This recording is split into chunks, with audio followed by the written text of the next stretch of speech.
Bueno, buenas tardes compañeros y compañeras, amigas y amigos. Hoy estamos aquí para compartir con ustedes la presentación de un libro. Rubén Cortina es el autor del mismo y se titula Sindicalismo y futuro del trabajo, cambio de época y sindicato global. ¿Hacia dónde va el mundo del trabajo, el sistema internacional, la economía global? ¿Qué rol le cabe al sindicalismo internacional y a los sindicalismos nacionales? ¿Por qué relaciones sindicales internacionales? ¿Por qué hay una suerte de vuelta del sindicalismo a lo global? Estas y otras cuestiones son tratados en este trabajo, que sirve para ayudar a entender el rol de los sindicatos nacionales en la construcción de un nuevo internacionalismo sindical. Se trata de un aporte que ayuda a las nuevas generaciones de representantes sindicales a comprender el fenómeno global y su impacto en los trabajadores y sus organizaciones. Queremos agradecer la presencia de los miembros del Secretariado Nacional de la Federación Argentina de Empleados de Comercio y Servicios, de la Confederación General del Trabajo y del Sindicato de Empleados de Comercio de la Capital Federal, como así también a miembros del Consejo de Enlace de UNI en Argentina, familiares y amigos. Y por supuesto, a quienes nos acompañan en esta mesa. Presentan el libro la licenciada Emil Secuda, doctora en Teología por la Universidad Católica Argentina, profesora e investigadora de la Universidad de Buenos Aires y de la Universidad Arturo Jauretche, profesora invitada de Boston College University, entre otras. Secretaria académica de la maestría de Flaxo UMET sobre estudios del trabajo, fue asesora de CELAM, asesora de asuntos sindicales internacionales de la Federación de Trabajadores de Edificio de Renta y Propiedad Horizontal. Jorge Argüello, abogado, ex legislador de la Ciudad de Buenos Aires, ex diputado nacional, embajador argentino entre Naciones Unidas, Estados Unidos y Portugal. Actualmente es presidente de la Fundación Embajada Abierta. Héctor Daer, ex diputado nacional, secretario general de la Asociación de Trabajadores de la Sanidad Argentina, secretario adjunto de la Federación de Asociaciones de Trabajadores de la Sanidad Argentina, presidente de Uniaméricas y secretario general de la CGT. Y Armando Cavalieri, secretario general del Sindicato de Empleados de Comercio de la Capital Federal y de la Federación Argentina de Empleados de Comercio y Servicio y miembro del Secretariado Nacional de la CGT, vicepresidente de UNI, Sindicato Global. Bueno, y por supuesto el autor, Rubén Cortina, secretario de Asuntos Internacionales de la FAESIS y presidente mundial de UNI, el Sindicato Global de Servicios del sector servicios privados. Sin más protocolo, invito a hacer uso de la palabra a la doctora Emil Secuda.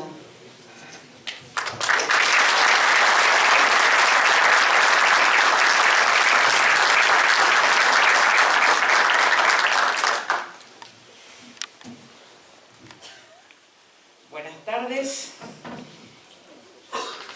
Voy a decir un nombre, que es Lorena. No sé si el público sabe quién es Lorena. Es su mujer. Lorena es el primer nombre que aparece en el libro. Y eso es un acto de amor. Ustedes saben que hay un tango que se llama "Qué falta que me haces", que yo últimamente cito mucho en las charlas que doy, porque habla de alguien que por pura ternura crea un mundo y grita un nombre enamorado. Y el libro empieza con ese nombre, Lorena, su mujer. Y esto es muy importante para entender lo que quiero decir sobre el mundo del trabajo. Es algo raro porque generalmente no se habla de estas cosas cuando se habla del trabajo, pero si quisiésemos cambiar la condición de los trabajadores, tendríamos que cambiar la percepción del trabajo. Entonces, voy a hablar desde otro ángulo del libro de Rubén, y justamente es el reconocimiento. El reconocimiento de poner un nombre enamorado es lo que hace que aparezca un libro, que aparezca una obra. No hay nada más lindo que estar enamorado, ¿verdad?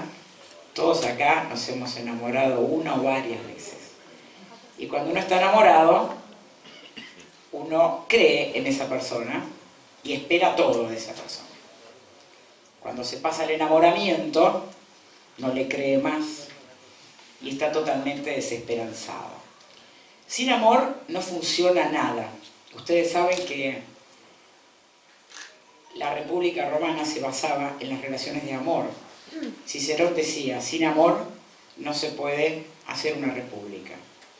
Sin amor no se puede empezar un proyecto de país. Sin amor no se puede pensar en una patria grande. Sin amor no se puede pensar en una comunidad organizada. no solamente no se puede pensar la vida, cuando se nos pasa el enamoramiento nos sentimos mal, ¿no? Nos sentimos vacíos. Y lo que más extrañamos de cuando se nos pasa el enamoramiento no es a la otra persona, sino a lo que éramos nosotros cuando estábamos enamorados. Que tenemos fuerza, se nos va el hambre, ¿no? Nos extrañamos a nosotros mismos, nos convertimos en ajenos de nosotros mismos. El libro de Rubén empieza con ese nombre, es un reconocimiento, y es un reconocimiento que yo esté sentada acá, que me haya invitado a una teóloga, ustedes saben que somos un rara avis, que me haya invitado a presentar un libro sobre el trabajo. Y también para mí es un gran reconocimiento estar con estos colegas de mesa, que son grandes nombres, gente con una trayectoria importante. Y es un reconocimiento que estas personas estén aquí presentando este libro. El mundo del trabajo es un mundo de reconocimiento. Estoy acá porque hace más de 10 años que conozco a Rubén, gracias a que otro compañero sindicalista me reconoció y me puso a trabajar con él, que fue Víctor Santamaría, gracias a que un filósofo como Ernesto Laclau me reconoció y me llevó a estudiar el populismo, gracias a que Juan Carlos Escanone me reconoció y viajo por todos lados contando la teología del pueblo. No estaría acá si no fuese por actos de reconocimiento. O sea, que yo tenga trabajo, porque esto es mi trabajo, es un acto de reconocimiento de pares, o de gente más grande que yo, no en edad, sino en reconocimiento social, que tiene la humildad de sentarme a mí en esta mesa de estas figuras que tienen una larga trayectoria. Los trabajadores están en la situación que están porque son desconocidos. Porque son desconocidos. El Papa los llama descartados. Él dice, tenemos un problema en el siglo XXI, que el trabajo cambió. Y el trabajo cambió de modo tal que ya no tenemos el problema de los empleados asalariados en condiciones de explotación, como teníamos en el siglo XX, sino que ahora tenemos un problema mayor. Tenemos seres humanos que están descartados por el sistema y que el desempleo no es un problema coyuntural, sino un problema estructural y que se le achaca toda la responsabilidad al paradigma tecnocrático. Vamos a ver que no es tan así. Rubén escribió un libro fantástico, a mí me sorprendió, yo soy una académica, vivo con libros en la mano, y el libro realmente es bueno. Y lo dije sinceramente, se lo dije en privado, es muy bueno, por varios motivos. Mis colegas hablarán de temas más ligados al trabajo, pero yo quiero rescatar el capítulo 2, donde en el punto 4 y 5 habla de dos temas que son muy cercanos para mí. Habla del Papa en el punto 4 y habla del futuro de trabajo en el punto 5. ¿Y por qué está el Papa en un libro que habla de los trabajadores y de la necesidad de una comunicación o de una relación mundial entre las organizaciones de los trabajadores? ¿Por qué habla del Papa? ¿Y por qué el futuro del trabajo? Bueno, él dice algo genial, empieza diciendo el Papa es un aliado. Ustedes saben que en el mundo dicen el Papa es peronista, ¿no? O populista, o marxista. Los que no conocen el populismo, los que no conocen el peronismo, dicen que el Papa es un marxista en Estados Unidos. Pero Rubén empieza diciendo que es un aliado. Y hace muchos años alguien escribió un libro que se llama El Manifiesto del Partido Comunista, donde comenzaba diciendo, cuando todos se pelean entre sí por poder, pero cuando los trabajadores se organizan y se levantan, todos se unen en contra del trabajador.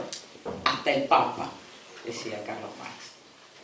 Y resulta que 200 años después, la historia cambia. Y hoy se unen todos los poderosos en contra de los trabajadores y del Papa, porque resulta que el Papa ahora, como dice Rubén, es un aliado de los trabajadores. Y como aliado de los trabajadores, está proponiendo algo que él llama un nuevo modelo de poder, el modelo del poliedro lo llama el Papa.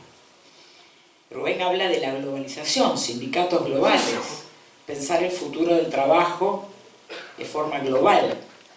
Pero esta forma global es distinta a la del capitalismo, según el Papa. Él está pensando en una relación internacional poliédrica donde no hay un centro. Y hay un centro en todos lados. Esto es difícil de entender, porque estamos acostumbrados a la síntesis, a que con una palabra o con un concepto se nos explique todo. Ninguno de nosotros podríamos explicar por qué nos enamoramos de alguien. No podríamos explicarlo. No hay un motivo, y hay muchos. Este es el modelo poliédrico. No hay un motivo, no hay un centro, y hay muchos.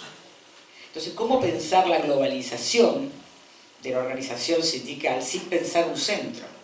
Bueno, justamente rescatando las particularidades de cada organización de trabajadores, que no son todas iguales. Argentina tiene la bendición, junto con otros países como Brasil, de tener lo que conocemos como modelo de sindicato único, donde justamente se pueden articular todas estas identidades, sindicatos particulares, sin anularlas, ¿no? Pero eso es una bendición, no en todo el mundo es así. Y este modelo poliédrico piensa eso, de qué manera lograr una unidad en la diferencia, como dice el Papa, de qué manera lograr la unidad de estos trabajadores hoy descartados,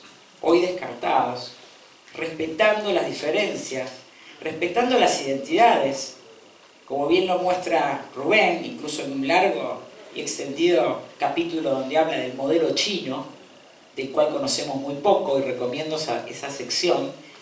Ahí hay una particularidad diferente, hay una identidad distinta, una historia distinta.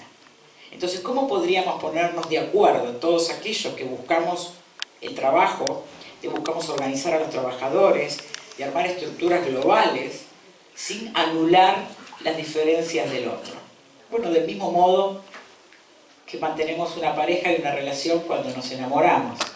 Podemos entender la diferencia del otro, vamos a valorar del otro aquello que nos hace bien y vamos a disculpar lo que no nos hace tan bien, porque sabemos que necesitamos al otro para seguir viviendo. Nuestra felicidad depende de que el otro nos mire y nos diga todos los días que nos quiere, ¿no? Así se llama la encíclica del Papa, Laudato Si, que significa alabado seas. Eso es lo mismo que el tango cuando dice gritar un nombre enamorado. Es reconocer al otro. Si no hay reconocimiento, no puede organizarse nada, ninguna relación. Ahora bien, ¿cómo hacemos para reconocer a trabajadores que ya no son trabajadores? ¿Qué hacemos con los trabajadores que ya no son trabajadores? Bueno, el Papa dice, no es que no son trabajadores, siempre son trabajadores, porque quien no vive de la renta es un trabajador. Hay dos posibilidades, o vivo de la renta, o para sobrevivir hasta el día siguiente, algo tengo que hacer. Ahora, esos trabajadores no siempre están empleados en condiciones decentes. Justamente lo que ocurre hoy es que hay un gran desequilibrio, un desempleo, y lo que se está peleando, dice el Papa, ya no es por trabajo decente, que era algo que tenía sentido en condiciones de pleno empleo, sino por trabajo digno, porque los trabajadores siguen siendo trabajadores, solo que ahora están empleados en sistemas mafiosos, por ejemplo, donde su vida no vale nada. Entonces, ¿cómo hacemos para organizar a estos trabajadores que ya no están 6 horas, 7 horas en una fábrica 5 días a la semana? ¿Cómo hacemos para organizar sindicalmente a gente que no está junta, que está dividida, que está fraccionada? Bueno, ahí viene el tema por el cual el Papa habla del trabajo digno. El Papa dice, hay que empezar a pensar más que en el trabajo decente, en el trabajo digno, porque la gente ya está perdiendo la dignidad. No es que está trabajando en condiciones indecentes, está perdiendo la vida, está perdiendo la dignidad. Y cuando uno dice en otros países que el trabajo dignifica, acá suena peronista, pero en Europa suena fascista, porque era una frase que estaba en los campos de concentración. Entonces uno tiene que explicar por qué el Papa habla de dignidad. A todo este lío en el que estamos, la tecnocracia, el Papa dice, la salida es el trabajo. Para Argentina, con una larga tradición en historia sindical, es fácil comprenderlo, sobre todo para los que estamos acá, que de un modo u otro estamos ligados al mundo del trabajo y somos trabajadores. Pero para otros contextos, no. Entonces, ¿cómo entender esto de que el trabajo dignifica? Bueno, porque el ser humano, para manifestarse como ser humano, tiene que trabajar. El trabajo es lo que nos permite manifestarnos, siempre y cuando el trabajo sea creativo. Yo estoy trabajando ahora, y esto que estoy haciendo me gusta. Estoy cansada, tomo 3 aviones por semana, duermo 4 horas últimamente, estoy muy cansada, pero no estoy explotada. No es lo mismo trabajar con esfuerzo que trabajar en condiciones de explotación. Cuando yo trabajo esforzándome, pero hago algo creativo, esto que estoy haciendo es creativo, no tengo un papel en la mano. Leí todo el libro, pero llego acá, intento crear algo para que ustedes no se duerman mientras hablo y los que me acompañan en la mesa tampoco. Eso es creatividad. Y me permite mostrarme a ustedes, me permite exhibirme, me permite armar un diálogo. ¿Por qué? Porque hay un espacio público, porque hay una palabra. Pero si yo no tuviese trabajo, estaría en mi casa. No tendría nada para decir, no podría hablar con nadie, no podría entablar una relación con nadie. Entonces, la falta de trabajo no es solamente un problema de qué como mañana. El trabajo no es solamente plata para sobrevivir hasta el día siguiente. El trabajo me permite la dignidad, manifestarme como un ser humano, conocer gente, hablar, debatir. Sin trabajo no hay política, no hay partido político, no hay movimiento político, no hay forma de organización. El trabajo me saca de mi casa, me obliga a hablar con otro, me obliga a cambiarme, a bañarme. Esto parece una cosa medio descolgada, pero usted sabe que la gente empieza a cuidarse cuando aparece el modelo fábrica. Sin trabajo no hay posibilidad de vida social, no hay posibilidad de que haya política. Lo que vamos a tener es una política marketinera, la política faciosa, previa a la revolución industrial. Entonces, el libro de Rubén me parece fantástico porque está hablando de otra cosa. Él está hablando de esta posibilidad de que el trabajo empiece a relacionarse a nivel internacional. Pero hay que pensar esta globalización en un sentido distinto a lo que estamos acostumbrados en el sentido capitalista que centraliza, sino en este modelo poliédrico del Papa, donde en cada sindicato y en cada país y en cada agrupación hay una identidad, hay un aporte. El trabajo es lo que permite a los hombres ser hombres y el futuro del trabajo depende de que cambiemos la percepción del trabajo. Y con esto voy a terminar y a pasar el micrófono para no aburrirnos. Pero el futuro del trabajo, tuve la suerte de trabajar en la Comisión Internacional, en el programa del futuro del trabajo después de Laudato Si, que es un programa de la OIT y del Vaticano. Trabajé en el Instituto Ceras de París, que había 5 áreas, y en el área que a mí me tocó, el problema era pensar el trabajo.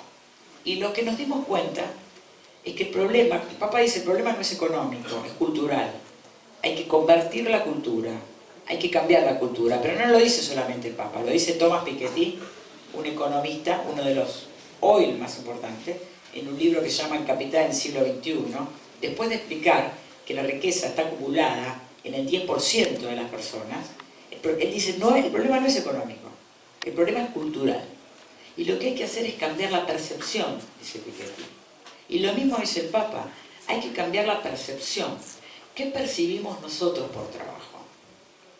Cuando yo le pregunto a mis alumnos de los márgenes, como dice el Papa en la Universidad Jauretche, ¿qué es trabajo? Me dicen, trabajo es hacer lo que no me gusta, que me paguen poco y que me cueste. Yo digo, ¿y si te pagamos 45.000 pesos por tocar el violín? Me dicen, señor, porque me dicen señor, no profesor, eso no es trabajo, usted no entiende nada. Pero si yo le digo al taxista que me trajo hoy hasta acá, que podemos hacer eso con la gente, me dice, no señora, ¿cómo puede ser que pida algún bono de 10.000 pesos a alguien que nunca aportó jubilación y no hizo nada? Si yo no tengo amor por el otro, yo no puedo entender que es verdad que no hizo nada, que nunca trabajó, por motivos X, no podemos acá hablar de la historia de la humanidad, pero ¿qué hago con esa persona que está muriendo? Con esos chicos que se tocan la panza porque no pueden ir a dormir en la noche. Bueno, en esa Comisión Internacional del Vaticano, durante 2 años, después de estudiar muchas cosas, nos dimos cuenta que una de las formas para iniciar esta conversión cultural es cambiar la percepción que tengo del trabajo. Como dice Piketty, el dinero está, no es un problema de productividad, sino de acumulación de capital. ¿De qué manera podemos superar la tecnología sin que eso se convierta en una destrucción? Yo recuerdo que cuando lo conocí a Rubén, fue uno de los primeros que escuché hablar del problema de la tecnología. Nos decía, compañeros, vamos a perder los puestos de trabajo si no nos capacitamos. Siempre lo tuve en la cabeza y con el tiempo fui cambiando la idea, y él también, porque lo vi en su libro, él dedica mucho a esto. Y el problema no es la tecnología. Hoy la máquina puede hacer el trabajo forzoso nuestro, para que nosotros podamos dedicarnos a tocar el violín, o a leer a San Agustín, o a hacer lo que querramos. La máquina puede hacer eso por nosotros. El problema no es la máquina, el problema es la percepción. Yo puedo entender que mientras la máquina haga el trabajo por mí y genere una gran productividad y una gran rentabilidad, yo pueda percibir parte de eso y dedicar a un trabajo creativo, que puede ser el cuidado de la casa común, por ejemplo. Bueno, el cuidado de la casa común y el futuro del trabajo van de la mano. El tema es la percepción. Y yo creo que la propuesta de Rubén, y que sé que es una persona que hace años que trabaja en esto, muchos años, es muy interesante para el mundo de los trabajadores, no solo sindicalizados, sino para los trabajadores que están fuera del trabajo. Para los que están fuera del trabajo, porque algo que hace este Papa es poner en el centro no al trabajo, sino al trabajador.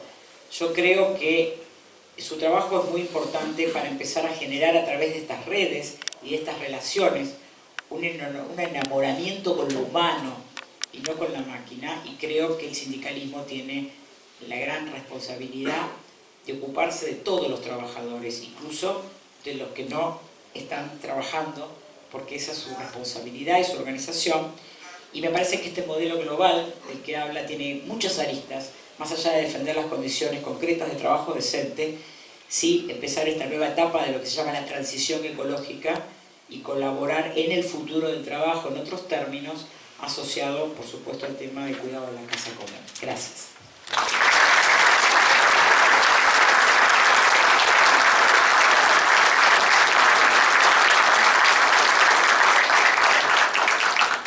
Ahora invitamos al embajador Jorge Argüello a hacer su aporte en esta presentación. Muchas gracias. Armando, muchas gracias por tener siempre abiertas las puertas de esta Casa de los Trabajadores de la Federación de Empleados de Comercio. Estoy muy contento de compartir con Héctor, con Emilce, con vos, por supuesto con Rubén, este panel, con ustedes esta conversación. Estamos ciertamente viviendo un momento auspicioso. Yo estoy muy orgulloso de ser amigo de Rubén desde hace décadas. En realidad nos conocimos en la militancia universitaria durante la dictadura, es decir, estamos hablando de fines de los 70, principios de los 80.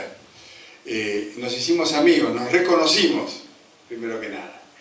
Cada uno de nosotros sabía quién era el otro, qué hacía el otro, y nos buscamos para hacer cosas juntos y de alguna manera empezar a trabajar en función de lo que debía ser y terminó siendo la apertura democrática en 1983.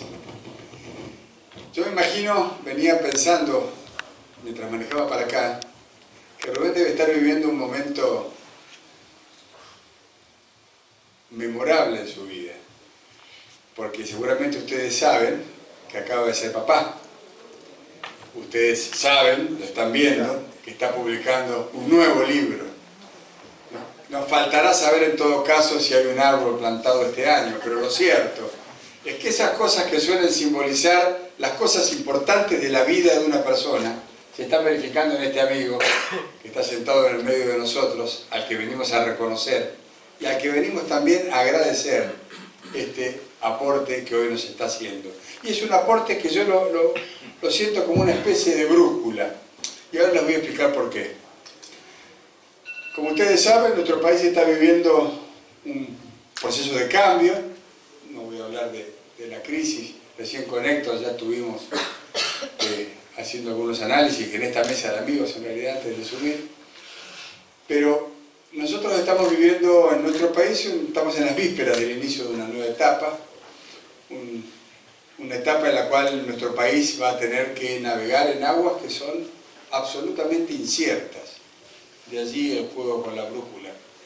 Nosotros vamos a vivir en un mundo en donde me parece que el concepto de la incertidumbre es el concepto imperante. Yo crecí en un mundo que se gestó después de la Segunda Guerra Mundial, que fue un mundo distinto. En 1945 se forma en la Conferencia de San Francisco algo que se llama la Organización de las Naciones Unidas, la Asamblea General, en donde uno tiende a mirar el máximo ámbito de la diplomacia mundial, donde cada país tiene una banca y cada país tiene un voto, donde se forma el Consejo de Seguridad de Naciones Unidas, que tendría como objetivo ocuparse de las amenazas a la paz y a la seguridad internacional, cuando se gestan las organizaciones de Bretton Woods, el multilateralismo financiero, nace el Fondo Monetario, nace el Banco Mundial, se crea la Corte Internacional de Justicia para dirimir los conflictos entre los países, se crea lo que después terminará siendo la Organización Mundial del Comercio para ordenar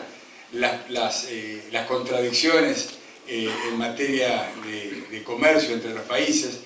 Eso nos devolvió un mundo no más justo, pero sí un mundo que tenía que nos ofrecía unas ciertas certezas, algunas posibilidades de prever lo que iba a ocurrir. Había entonces previsibilidad y certezas. Uno sabía que si pasaba determinada cosa, la consecuencia organizativa práctica iba a ser determinada otra. Este mundo, que ya no existe, es un mundo radicalmente distinto del que va a vivir o ya está empezando a vivir mi hija Olivia, que tiene 10 años. Todas esas instituciones ordenadas en el esquema multilateral de posguerra han ido desvaneciéndose, han perdido virtualidad. Y hoy en realidad en el mundo no sabemos quién está a cargo. Está a cargo de las Naciones Unidas, está a cargo el G20, está a cargo el G2, está a cargo el G7, que son las 7 principales economías del mundo. O hay un académico que se llama Jan Bremer que dice que en realidad estamos viviendo un G0. Ningún país tiene la posibilidad de lograr el reconocimiento de un sistema de normas o de un sistema de instituciones en el mundo. Y a eso es a lo que se refiere el Papa, recién citado por Emilce, cuando nos describe el mundo en el cual vamos a tener que vivir. Y entonces, para la navegación en aguas tan inciertas, nuestro país, pero también cada uno de nosotros necesita ir encontrando algunas brújulas que nos permitan la navegación precisamente en estas aguas desconocidas, en donde nadie sabe qué va a pasar dentro de pocas horas, porque lo que viene a agravar la sensación de incertidumbre es la velocidad del cambio. Cambios que antes requerían de décadas o de siglos para verificarse, hoy se pueden verificar en días o en semanas. Y entonces esto va generando un estado espiritual y anímico en donde necesitamos aferrarnos a estas suertes de brújulas. Y creo que está en todos nosotros ir detectándolas. El libro que Rubén hoy nos presenta, que hoy nos invita a recorrer, es una brújula. ¿Por qué? Porque este libro se ocupa dentro de este océano de incertidumbres, analiza el proceso histórico de los movimientos sindicales, tanto en el orden nacional como en el orden internacional, nos invita a avanzar luego en el análisis de los cambios que se verifican en el mundo actual, y lo hace desde el lugar de un trabajador y de un hombre que pertenece a una organización sindical. Y él mismo plantea en el libro la necesidad de acomodarse al nuevo tiempo, de ser capaces de portar las nuevas respuestas que los nuevos cambios de la realidad están demandando. Ese es el gran desafío de la sociedad en general y es un desafío fundamental del movimiento obrero organizado. Ser los portadores de las nuevas respuestas, no quedarnos repitiendo las viejas gastadas consignas, cuando en realidad la realidad nos está devolviendo un mundo completamente distinto, no ya al que yo viví en los 50, sino al mundo que teníamos en 2015. El proceso de cambio es completamente acelerado. El texto del libro, yo anoté algunas cositas acá, es muy interesante porque nos ayuda a comprender la importancia y a medir, a ponderar el impacto que temas como el cambio tecnológico, como el rol desempeñado por las multinacionales, con el rol desempeñado por China, la crisis de Occidente, las mutaciones en la naturaleza del trabajo, los cambios en el Vaticano, los nuevos alineamientos, por ejemplo el G20, cómo todo esto impacta en la vida de cada una de las personas, no solamente de los países o de las regiones o de las organizaciones. Entonces me parece que este libro hay que incorporarlo, hay que tenerlo como una brújula, hay que consultarlo, porque en realidad todo este proceso de cambio y este análisis del impacto de estos cambios están contenidos en el libro. Así que digo que es un gran aporte y te quiero agradecer, Rubén. Te quiero agradecer porque esto es Rubén Cortina, ¿no? Es esta voluntad, esta inquietud permanente de mejorarse y de ayudarnos a mejorar. Y bueno, después de décadas, Rubén, seguimos recorriendo el mismo camino juntos. Muchas gracias.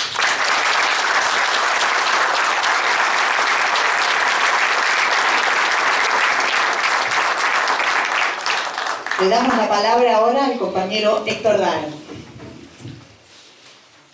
Bueno, buenas tardes a todos y todas. Primero, la verdad que traía el libro con algunas marcas, pero bueno, no importa, no tengo acá igual el tema. Me lo regaló hace mucho tiempo y me obligó a releerlo cuando puso la fecha para esto. Primero que nada, bueno, agradecerle a Armando, con quien no solo aprendo todos los días, sino que es uno de los pilares de nuestro movimiento obrero. Voy a intentar armar cuatro estamentos o cuatro franjas, digamos, de lo que voy a decir. Una referida a Rubén, la otra referida al movimiento obrero en su proceso histórico, la otra referida al mundo también en su proceso histórico, y la última es tratar de revertir una palabra que recién usó Jorge y que está escrita en el libro, que es la incertidumbre. No porque tenga la varita, sino porque me parece que nos tenemos que dar ahí la fortaleza entre todos nosotros como para revertirla. Primero a Rubén, decirle que lo vi escribir este libro. No compartimos mucho, pero me acuerdo 2 viajes en avión donde sacaba la notebook y me decía: justo en este momento estoy hablando del sindicalismo, a ver qué te parece las cuestiones de reformular, ¿viste? Y empezábamos en vez de escribir, empezábamos a debatir. A veces qué difícil es ponerle la mirada a los sindicatos, esa mirada de evolución, esa mirada de evolución política, de evolución científica. Y bueno, después él escribía y escribió el libro. Así que algunas cosas seguramente las pudo debatir con muchos pares, pero muchas las ha estudiado él. Y haber puesto esta vocación, la verdad que es importante. Es importante para todos nosotros, que muchas veces la vida y la actividad sindical nos lleva a apilar libros en la mesita de luz de nuestras casas y no terminar de leer nunca un libro. Así que algún compañero nuestro deje de lado sus tiempos de vida para ponerse a escribir un libro que después nos va a servir a todos. Me parece que es por demás importante, así que felicitarte y agradecerte, Rubén, por esto. Rubén en el libro hace un panorama de lo que fue la evolución del mundo, y hay algo que, inclusive yo me ponía a pensar, ¿no? Cuando uno dice, a ver, cómo encarar el tema, nos hemos dado cuenta que hablamos un poco ya de globalización, ¿no?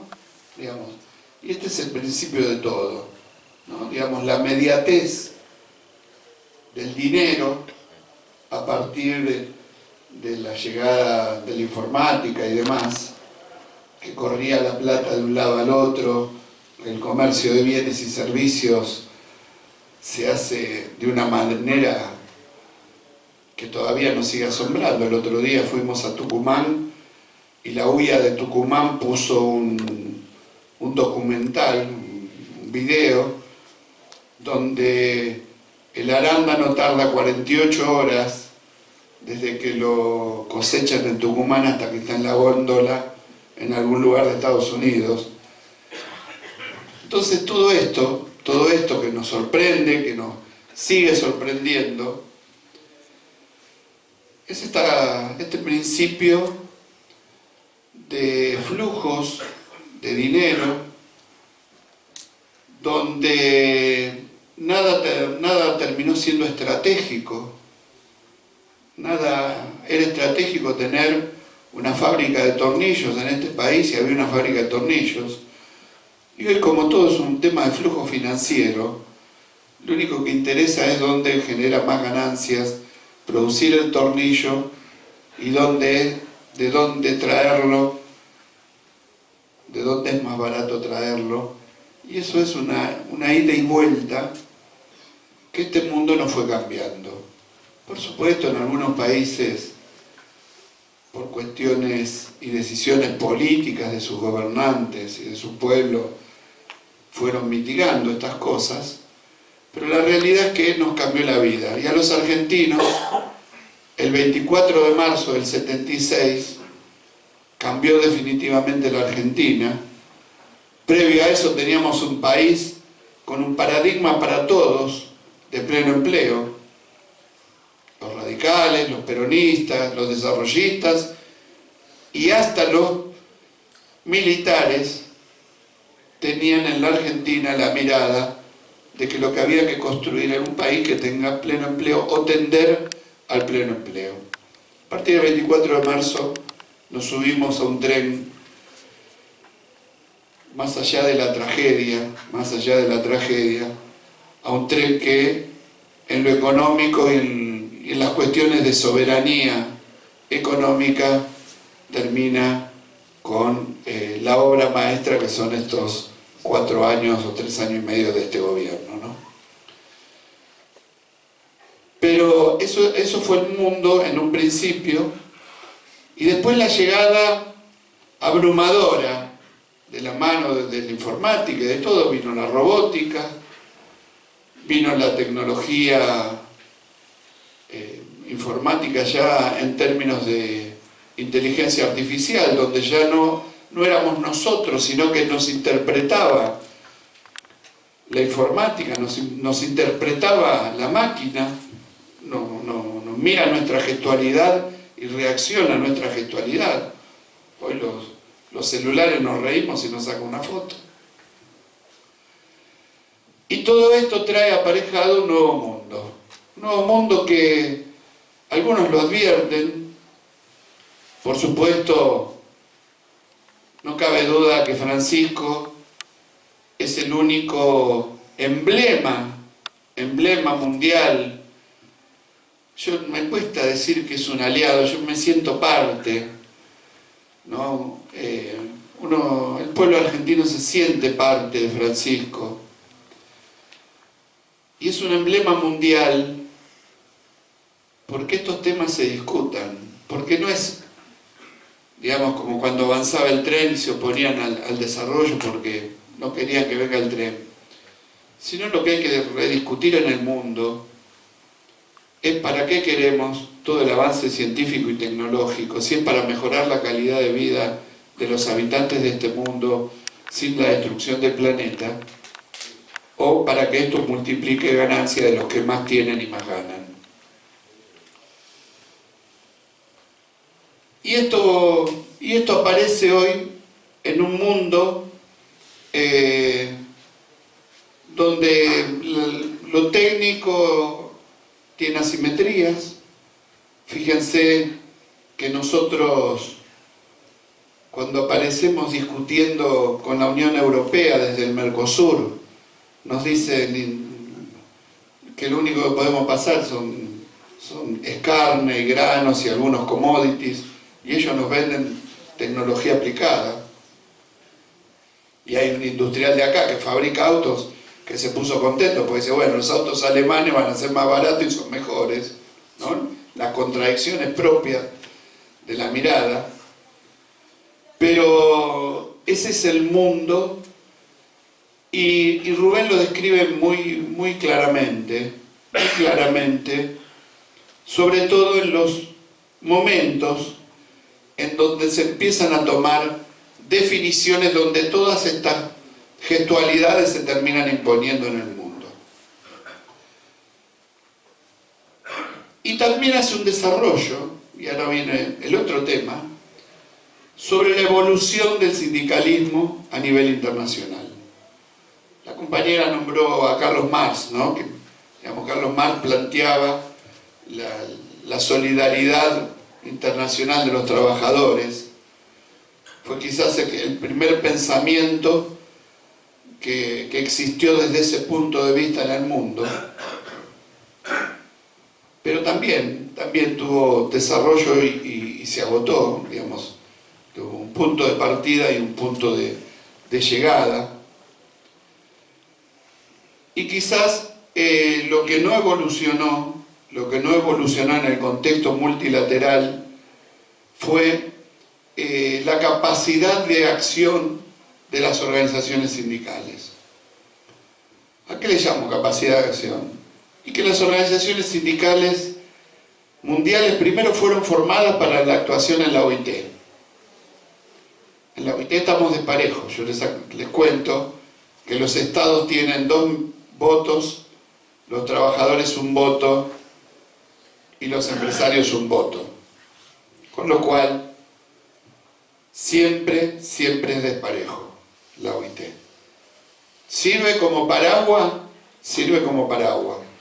La verdad que sirvió como paraguas a muchos para frenar el crecimiento de ciertos sectores clasistas, ideológicos de la Europa, y a partir de ahí apareció todo esto, inclusive algo que en Argentina no existe, pero es la pluralidad, no pluralidad, sino la multiplicidad de organizaciones sindicales alineadas por temas ideológicos y no por temas... son las que empiezan a discutir esta falta de mirada estratégica de los negocios, de ciertas actividades. Cuando habla de negocios estratégicos digo, bueno, un médico puso un sanatorio acá, un mecánico puso un taller y lo evolucionó y fabrica máquinas, ¿no? Hoy dejó de tener esa mirada estratégica para sostener toda la gran industria vinculada a las regiones y vinculada al negocio y a la mayor rentabilidad de estas. Con lo cual, me parece que las alianzas estratégicas de cada una de las actividades tiene que ser la que fortalece esa solidaridad internacional para lograr destrabar y derrotar las asimetrías que existen en el mundo sobre las cuestiones laborales y de calidad de vida. Y esto Rubén lo conoce mucho. Rubén ocupa un cargo más que importante en nuestra organización UNI y por eso tiene esa capacidad también de desarrollarlo en estas hojas, en estos escritos.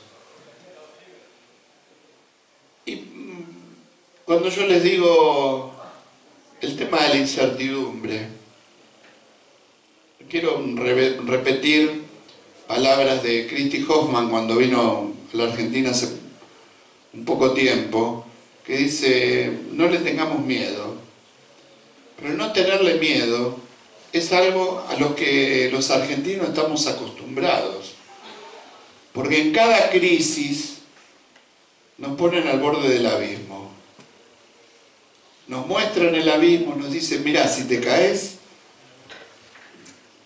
te haces, iba a decir pelota, bueno, perdón el término, pero, digamos, te caes y te destruís. Ahora, ¿Eso qué significa? Que para no caerte hay que retroceder. Entonces, esta permanente cuestión que nos ponen sobre la mesa los poderosos es para decir, muchachos, retrocedan en derechos porque se caen. Es lo mismo que en las crisis económicas sucesivas y sistemáticas nos dicen, la única salida es que retrocedan porque se caen. Y como somos dirigentes sindicales, como creemos no solo que hay para adelante, sino porque tenemos historia,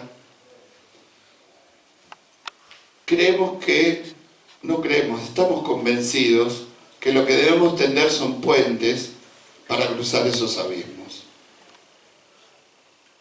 Pero tender puentes también significa saber qué hay del otro lado. Por eso, lo que decía Jorge, que este es un momento de entusiasmo para todos los argentinos, porque vamos a crear, vamos a pensar y vamos a sostener que del otro lado del abismo, tanto tecnológico como el que nos dejan con las crisis, debemos cruzar el puente y encontrar un país diferente para todos. Y me echo esto, porque si no, no sería yo. Y la verdad que hablar del libro de Rubén es hablar de un logro del movimiento obrero. Y creo que el logro de todos los argentinos es la construcción de esa Argentina, que va a tener que ser distintiva. Recién lo hablábamos con algunos compañeros, porque no es solo.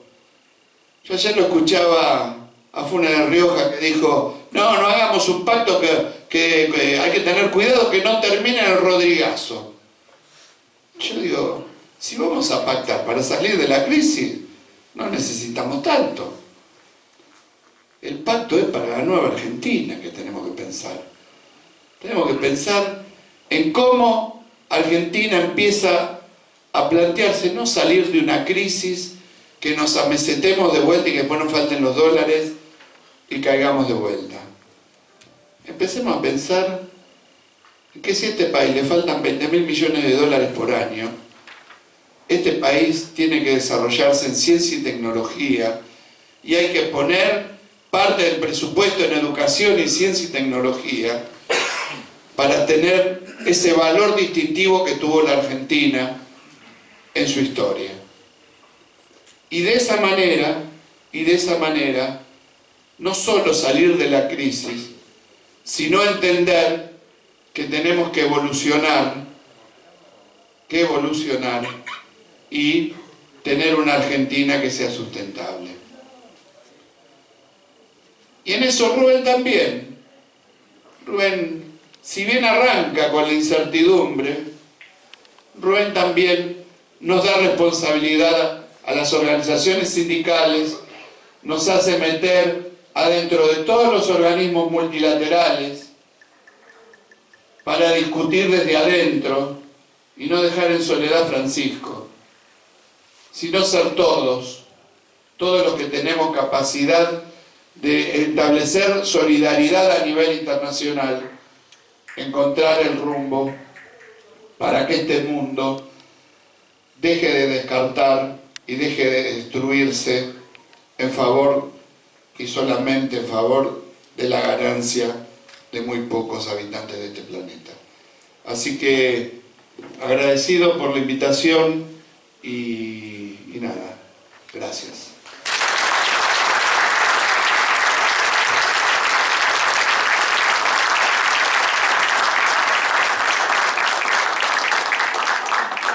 Ahora vamos a escuchar algunas palabras del autor Rubén Cortina.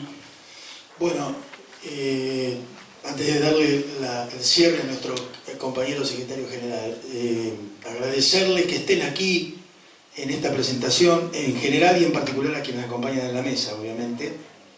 Y yo me preguntaba, ¿no?, cuando venía hoy a la mañana para acá, digo, en medio de esta situación compleja que tenemos en Argentina, en la región, me atrevería a decir incluso en el mundo, que genera esta incertidumbre de la cual habla el libro al principio,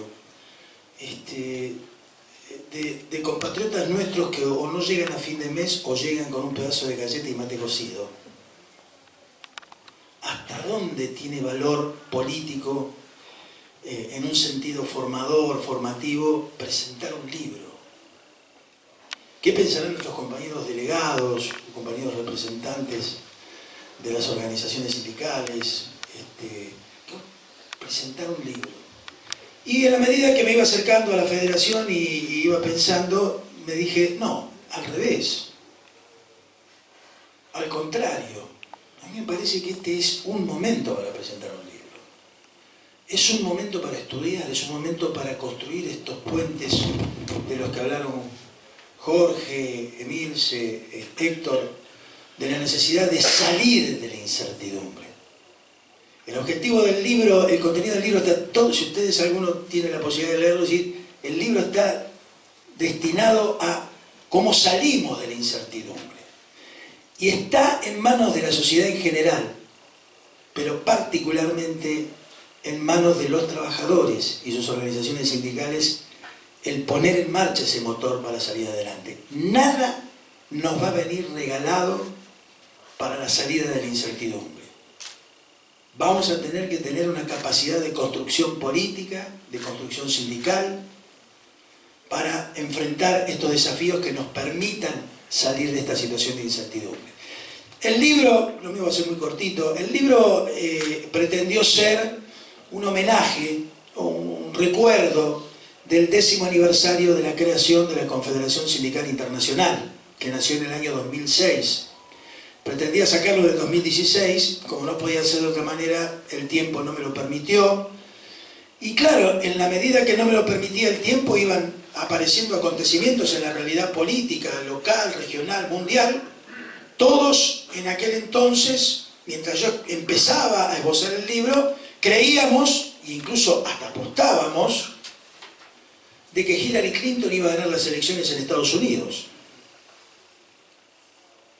Y si bien sabíamos que nunca Inglaterra tuvo una relación con la Unión Europea del todo comprometida, Inglaterra no integra la zona del euro, no la integró nunca, siempre tuvo resabios de negarse a incorporar la política social, por ejemplo, de la Unión Europea, cosa que terminó siendo después de su incorporación, pero nunca pensamos que Inglaterra se iba a ir de la Unión Europea. En ese momento, estoy hablando, 2015, estaba Inglaterra en un debate, etcétera, etcétera, pero no en la situación que está hoy, que va a traer consecuencias terribles para Inglaterra, para la Unión Europea y para la economía global.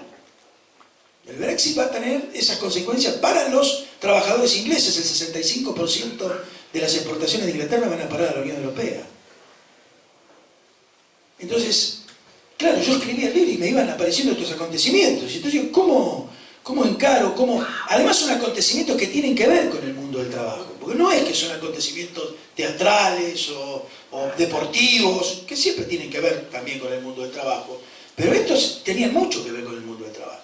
Entonces me pareció, bueno, ya estoy metido en el baile, voy a seguir bailando, voy a seguir escribiendo, y eso me llevó a meterme a elegir básicamente 5 temas, ¿no es cierto? 5 temas, porque el movimiento sindical obviamente trabaja los 5 temas del libro, pero también trabaja los temas de cambio climático, también se trabajan los temas de cuestiones y políticas de género, etcétera, etcétera, digamos, pero estos 5 temas me parecían que eran en esta coyuntura los 5 temas centrales. La cuestión de las multinacionales, que lo mencionó Jorge, las multinacionales, no las multinacionales como multinacionales, las multinacionales y las cadenas globales de valor, que son hoy las multinacionales.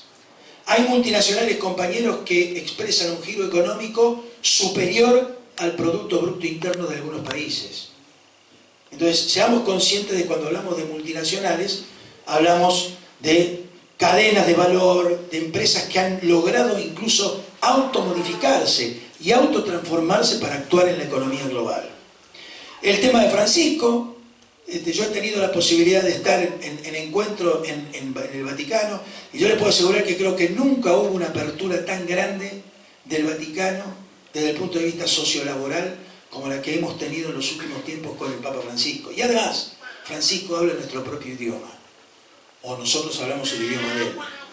Entonces, me parece que lo considero un aliado desde ese punto de vista. Cuando analizo el tema de Francisco no me meto demasiado en el tema teológico, pero, ni en el tema estrictamente religioso, pero sí trato de analizar un poco algunos elementos que tienen que ver con un derivado de la teología de la liberación, que es la teología del pueblo. La teología del pueblo es argentina. La teología del pueblo tiene un correlato en la política argentina, que es el peronismo en la realidad política de nuestro país. Entonces, a mí me parece que analizar eso no es un dato menor, como tampoco es un dato menor que en la realidad global en el Vaticano esté sentado un argentino, un latinoamericano, un consureño. No es casualidad. Estas cosas no ocurren porque hay un mago atrás de una nube diciendo qué va a pasar.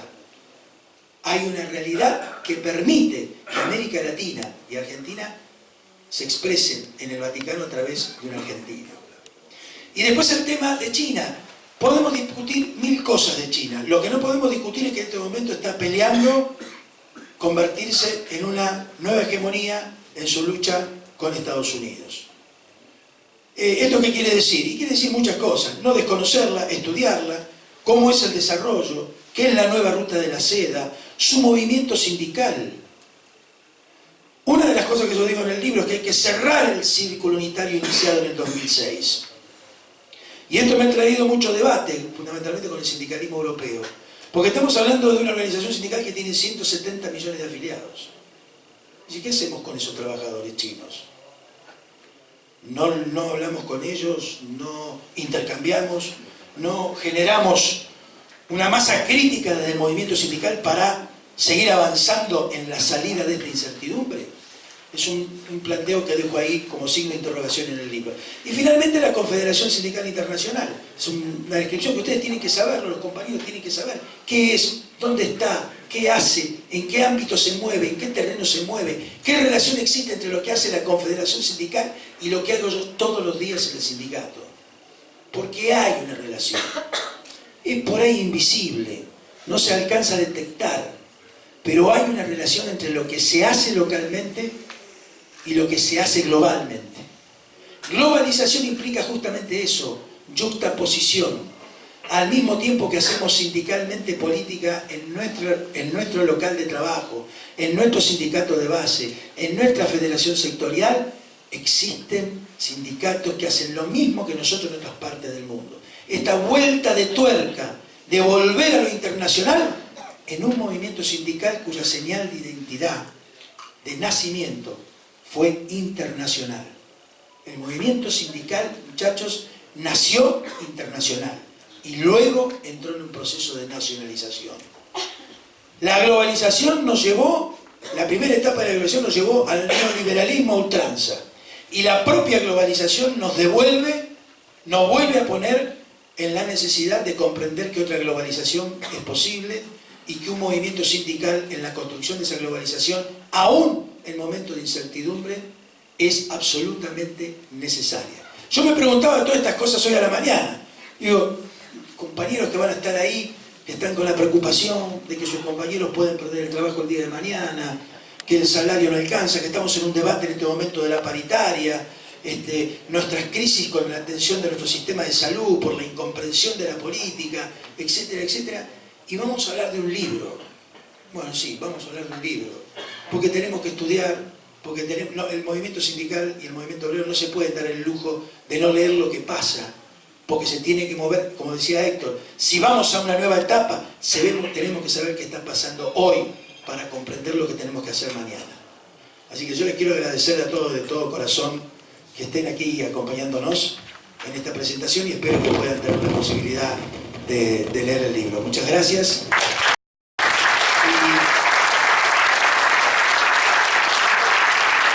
Yo le quiero agradecer muy especialmente a nuestro Secretariado Nacional que me acompaña en toda esta cuestión internacional y fundamentalmente a Cavalieri. Armando, nosotros tenemos una reunión por medio de nuestro Secretariado Nacional. No hay una sola reunión del Secretariado Nacional en donde en algún momento, y no porque lo hable yo, que soy el secretario del área, se hable de la cuestión internacional y de lo que se nos viene. Y el responsable de eso es Armando. Así que, doblemente agradecido por darnos la posibilidad de estar aquí.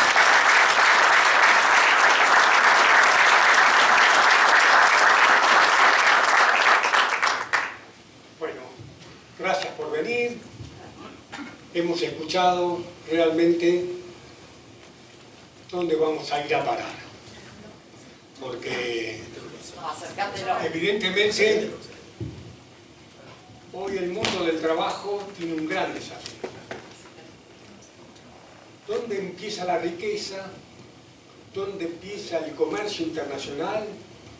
¿Y cómo aparecen en el mundo de la globalización que hemos hablado acá jugadores importantes que antes tenían una teoría económica, hoy la tienen al revés? Estados Unidos el proteccionismo, antes era el liberalismo, China era una cosa, ahora es otra. ¿Cómo competimos? ¿Cómo creamos trabajo en el mundo hoy? ¿Cómo creamos trabajo en la Argentina? En este mes, este sindicato cumple 100 años. 100 años que nació con el ministro de Trabajo, Juan Perón. Tenía un gabinete de elaboración legislativa donde estaba Borlenghi, Argaña, Karliski, Sevillano, Diskin, que proyectaron todas las leyes laborales de la Argentina.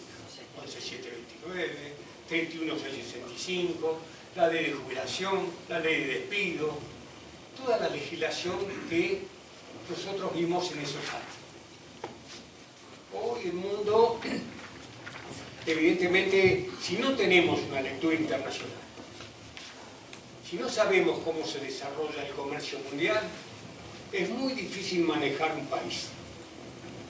Yo creo que hay que tener muy en cuenta las relaciones comerciales del mundo. Nosotros producimos materias primas, pero evidentemente los procesos de cambio dejaron la industria de lado.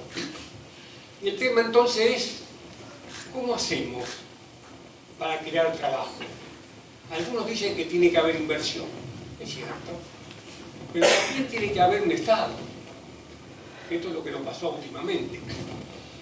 Cuando los liberales toman el poder, creo que entienden las leyes económicas bajo su dominio. Y el tema es que, desaparecido el Estado, lo tenemos frente al Ministerio de Desarrollo Social. Ahí está la gente que demanda por qué se quedó sin trabajo. Por esto de que creían que llegaban ellos y eso iba a ser la panacea.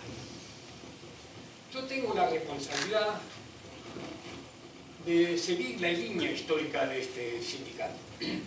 Levantarle el micrófono. Bueno, de este sindicato. Yo he visto la historia de nuestro gremio, he leído muchas cosas de nuestros pasados, de Borlenghi, de cuando estábamos en Rivadavia 1445, inauguramos toda la legislación. Esto fue posible por alguien que le dio lugar a una nueva doctrina en la Argentina, que era la doctrina fijada primero en el Estado. Sin Estado no hay regulación, y si no hay regulación hay mala distribución de la riqueza. Y este es el tema. ¿Cómo hacemos nosotros con este gigante de Asia?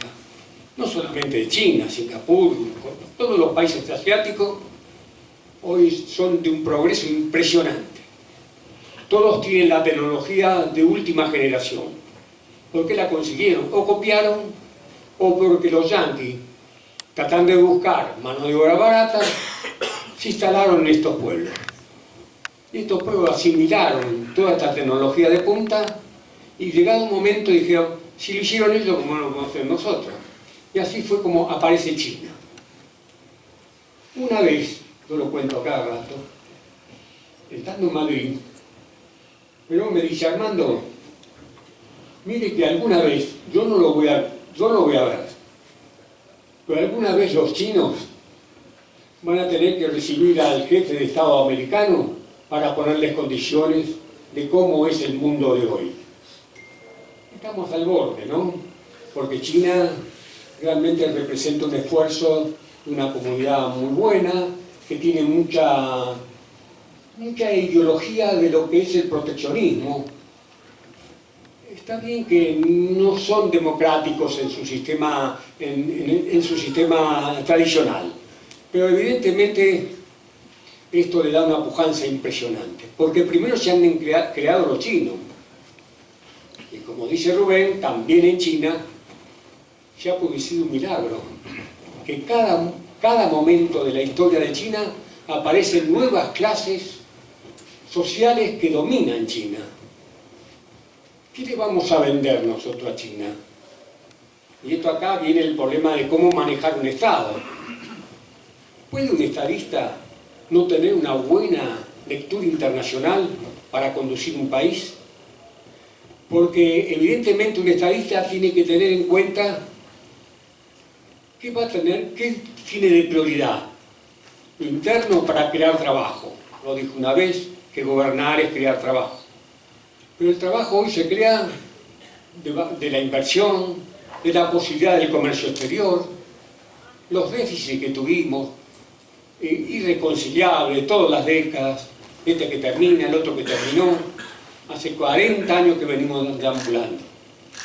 Y evidentemente el mundo sigue andando, ¿no? Y ahora estamos en la puerta de la tecnología acá en la Argentina. Nosotros, los empleados de comercio, ya sabemos lo que nos espera. Nos espera el robot, nos espera la inteligencia artificial, nos esperan grandes desafíos. Por eso nosotros estamos por inaugurar, junto con Giot, nuestro secretario de Cultura y Educación, el primer instituto de estudio de la formación profesional de alta complejidad, o sea, la inteligencia artificial. Esto lo vamos a crear desde comercio para que todo el mundo esté preparado para la nueva tecnología. Y creo que esto es el desafío del movimiento obrero. Nadie va a poder acceder a la tecnología si no tienen las organizaciones sindicales una ayuda educativa, una ayuda que los empuje a estudiar este tema. El tema es que hay mucha hambre en la Argentina, muchos desocupados en la Argentina, y no puede ser. No puede ser que nosotros andemos deambulando por el mundo con un desprestigio internacional importante. Nos han prestado últimamente 54.000 millones de dólares. Este país no merecía este préstamo, no tenía los cálculos hechos para tener este préstamo. Pero creyeron que los mejores, los 50 mejores ministros de la historia argentina, iban a modernizar la Argentina. Y cómo terminamos con una gran frustración. Y el desafío nos viene a nosotros ahora, en esta etapa que tenemos que inaugurar. Podemos inaugurar estas etapas que nace este gremio en el año 1919, con toda la legislación laboral argentina en discusión. Aclaro, el tema de la reforma laboral, tan inquietante, tan discutida por los empresarios, realmente estamos ya en la etapa final. No es el costo laboral el tema de la Argentina. La Argentina tiene un problema de competitividad. Argentina se ha quedado. No tiene la industria tecnológica para enfrentar a los chinos, ni hablar de los Estados Unidos o de los países asiáticos y los países europeos. Tenemos que crear otra vez la industria. Para crear otra vez la industria tenemos que tener divisas. Para tener divisas tenemos que vender. Y hoy en el mundo de hoy, nadie compra sin vender. Entonces viene la discusión. El tema es, podemos venderle soja a China. Y China nos va a decir, bueno, mire, nosotros le podemos dar zapatos, tornillos, máquinas, barcos, todo lo podemos dar. Y queremos que nos compre. Además podemos financiarles los déficits, en gran competencia en esta globalización, ¿no? Es difícil, es un desafío el gobierno que viene, ¿eh? Levantar esto que deja este proceso es muy difícil. Una inflación de la más alta del mundo. En Europa no pueden, uno que va permanentemente a los congresos y habla con la gente de los pueblos, no puede ser que Argentina tenga tanta hambre y tanta desocupada. No puede ser que ustedes no se han dado cuenta de lo que hay que incorporar a la economía para que realmente este país deslumbre en el mundo. Todos vamos, cada vez que aparece un proceso político de distinta índole, el movimiento obrero puso su grano de arena para convertir una alternativa política diferente. La gobernabilidad en Argentina hasta hoy ha sido pura y exclusivamente del movimiento obrero, que ha graduado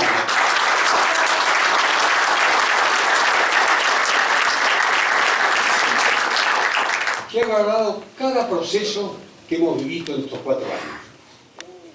Evidentemente, este financiamiento que tuvo la Argentina es increíble.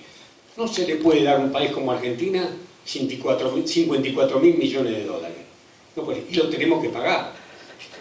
Y el próximo gobierno lo tiene que pagar, como este lo tuvo que pagar el del otro. Y así estamos hace 40 años, ¿no? Pagando las deudas que deja el otro gobierno. Pero no dimos en la tecla de cómo hay que hacer para que la Argentina sea competitiva. Debemos reformar una política tributaria que sea equitativa, que no castiga al que produce, que no castiga al que trabaja, que realmente busque rentas financieras importantes. Las inversiones que trajo este gobierno fueran pura financieras. Yo con Héctor he deambulado por todos los ministerios de este proceso. En todos los ministerios había un gerente de las grandes empresas, que eran los ministros. Y estos ministros eran los que manejaban las mesas financieras de las grandes corporaciones. Entonces ellos no tenían la educación que tuvimos nosotros, en que el Estado tiene que cumplir una función, que la salud la tenemos que ubicar nosotros, que el tema del gasto público no es en educación, es una inversión. Así están los hospitales, así están nuestras universidades. Y tuvimos que luchar mucho para llegar a esto, para inaugurar otro proceso político importante con la doctrina y con el pensamiento del movimiento nacional peronista. ¿Es posible entonces que los dirigentes que vengan tengan esta cualidad estadística? Porque hoy en el mundo crear trabajo tiene muchas dificultades, pero tienen que tener una buena visión internacional. Saber por dónde nacen las grandes inversiones, elegir quién nos ayuda a estructurar una Argentina diferente, inversiones en infraestructura, inversiones en minería, inversiones en tecnología, inversiones en ciencia y evidentemente Argentina tiene que recuperar un prestigio internacional que lo ha perdido. Nosotros seguimos en los sindicatos resistiendo muchos embates de los liberales. A mí me tocó junto con Hueso Campo y Lescano vivir unos tiempos de los liberalismos de Caballo y bajo un gobierno peronista. Eso era importante, ¿no? Importante cómo fuimos diagramando nuestra estrategia para no retroceder mucho y mantener las obras sociales, mantener los sindicatos, mantener cada día en concesiones que nosotros hacíamos, pero queríamos lo medular, no entregar nuestra doctrina. Nosotros llegábamos al final de la negociación donde decíamos, no, hasta acá. Bueno, y si no, la gobernabilidad cuidarán ustedes, porque nosotros no nos vamos a poner el hombro para que ustedes hagan los negocios y nosotros nos quedamos con los desocupados y los miserables. No puede ser. Bueno, así pasó la historia. Y ahora tenemos un gran desafío. Un gran desafío. Un gran desafío que tienen las características humanitarias. Es mucha la gente que está sin trabajo. Es mucha la pobreza en la Argentina. ¿Cómo puede ser que esta gente no se dio cuenta de la miseria que hay en el Gran Buenos Aires y en las provincias? Que viven de los subsidios, que viven de los préstamos internacionales que toman en dólar y la nación les da la garantía. Entonces, empezar de nuevo con un federalismo importante nos va a costar mucho, mucho, mucho. Pero evidentemente nosotros tenemos una reserva intelectual muy importante como para apoyar cualquier intento político que modifique el status quo. Nosotros tenemos que recuperar el Estado para la salud, el Estado para la educación, el Estado para la ciencia y tecnología, el Estado para que realmente tenga el apoyo necesario para sacar de esta gente de la miseria. Yo voy a terminar con una frase del Papa. El riesgo de que el hombre sea tecnológicamente, en lugar de que la tenga sea humanizada, es real, pues las llamadas máquinas inteligentes se atribuyen apresuradamente las capacidades que son propiamente humanas. A este desafío estamos emprendiendo en esta Argentina.